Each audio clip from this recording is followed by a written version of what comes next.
Hello, everyone. This is Thomas and Christine Erdos. And you're listening to Love's Fire. Here we are for the first episode of Love's Fire. Yeah.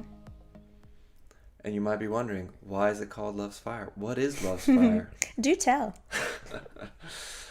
Well, that's a great question. And don't have an exact answer for you, but I can give some thoughts. Yeah. So, God is love. What? Yes. Oh, I so should not interrupt you, but can we we don't have to keep it like this. But I feel like what we're both realizing as we've been stepping into this podcast is that we're very much living out like what it's like to build a fire. And that means you basically, all you do with a fire is, not saying I've made that many. Actually, I've made 0. I've only watched my brothers or other people. But like when you're making a fire, you cannot control what the flames do. You just put in your paper, like your things in the fire. So I think when we felt God give us this name, it's kind of like it's turning into that. Not saying there's no planning, but we're just being faithful. Are doing our best to be faithful to put in our part. Bring the fuel. Bring the fuel. He brings the fire. Yes.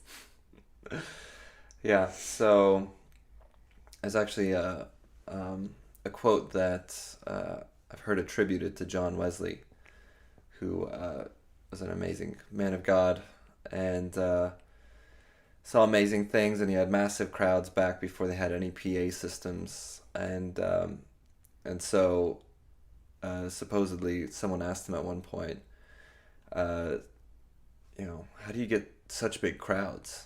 And he's like, oh, it's easy. I just set myself on fire and people come and watch me burn.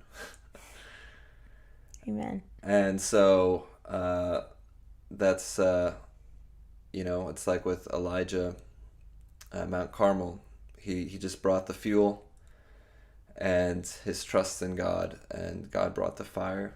Yeah. And in Romans 12, 1 and 2, it says, by the mercies of God, may we offer up our bodies as living sacrifices, wholly acceptable, pleasing unto Him.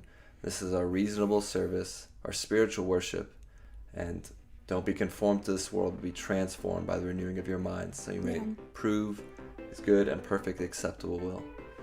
And so that's a revelation we've been growing in, a revelation of walking out the gospel, of walking out His love, because God is love, and God is also fire. It says that in the Bible that God is an all-consuming fire. Yeah.